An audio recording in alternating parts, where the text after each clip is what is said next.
앞서 보신 인사와 특검법 말고도 윤석열 대통령의 선택에 관심이 쏠린 사안이 많습니다. 최돈희 기자와 더 깊게 살펴보도록 하겠습니다. 어서 오세요. 예. 먼저 인사요. 비서실장 하마평 기사 앞서 봤습니다. 그런데 총리보다 비서실장 인선을 먼저 하는 것 같아요. 네, 그렇습니다. 우선 그동안 줄곧 지적받아온 대국민, 당정, 여야 소통을 늘리려는 모습이 필요하기 때문인데요. 또 전임기 여소야대 정치지형 속에 후반기 국정동력을 이루면 안 된다는 의도도 깔려 있고요. 절차상으로도 비서실장이 임명돼야 국무총리나 장관, 대통령실 수석 같은 다른 인선도 가능하기 때문입니다. 특히 국무총리는 인사청문회 절차 때문에 국회 일정을 고려해서 다소 시일이 걸릴 수 있습니다. 그런데 거론되는 인사들의 공통점이 과거와는 다른 점인데 대부분 정치인입니다. 그 부분이 대통령실이 가장 고민하는 부분일 겁니다.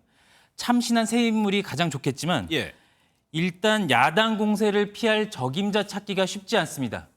때문에 현재 거론되는 원희룡 전 장관이나 권영세 의원 모두 이미 선거를 통해 어느 정도 검증된 데다 동료 정치인들의 검증도 상대적으로 무딜 수 있습니다. 장관이나 도지사를 거쳐서 정무나 행정 경험이 풍부하는 장점도 있습니다. 또 하나 정책적으로도 결정해야 될 것이 있는데 의료 개혁이요. 예정대로 추진될까요? 현실적으로는 쉽지 않아 보입니다. 앞서 대통령 거부권 행사로 입법이 무산됐던 노란봉투법 같은 법안이 재추진될 가능성이 높아졌습니다.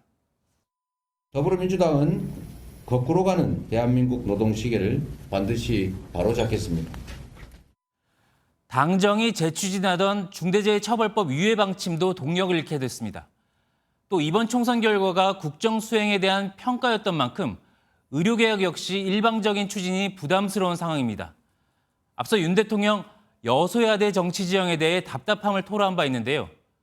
국정기조 변화의 필요성을 인식한 만큼 야권과의 관계가 중요한 이유가 여기에 있습니다. 여기다가 민주당이 오늘 특검법으로 압박을 했습니다. 국회 상황이 쉬워 보이진 않습니다. 네, 당장 야권 주도의 특검 정국이 걸림돌이 될 전망이고요. 이번 총선 최대 돌풍인 조국혁신당, 1호 특검법으로 한동훈 특검법을 예고했습니다. 정치검찰의 고발사주 의혹, 윤석열 검찰총장 징계 관련 의혹, 딸 논문 대필 의혹 사건 규명을 위한 특별검사의 임명 등에 관한 법률, 이른바 한동훈 특검법을 발의하고 여기에 최상병 특검법과 김건희 여사 특검법도 다시 추진될 가능성이 높습니다.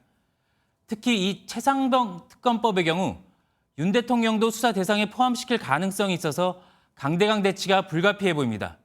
여기에 탄핵소추 의결도 가능해서 야권의 탄핵 압박이 이어질 경우 야권과의 관계 설정이 앞선 2년보다 더 어려워질 수 있다는 관측도 있습니다. 그래서일까요? 영수회담 얘기가 계속 나와요. 네, 이번 정부 들어선 아직 한 번도 해본 적이 없는데요. 우선 총선을 승리로 이끈 이재명 대표, 여유가 있어 보입니다. 당연히 만나고 당연히 대화해야지요. 지금까지 못한 것이 아쉬울 뿐입니다. 반면 대통령실은 아직 신중한 분위기입니다. 하지만 앞으로 산적한 국정 현안을 위해선 야당의 이해가 절실한 만큼 벌써부터 기류 변화도 감지되고 있습니다. 당내에서도 야권 요구에 응하고 소통을 늘려야 한다는 목소리가 나오고 있습니다. 여기에 국정쇄신 방향에 대한 대통령 입장 발표가 조만간 있을 예정인데 형식은 아직 고민하고 있는 것으로 알려지고 있습니다. 알겠습니다. 잘 들었습니다. 정치부 최돈희 기자였습니다.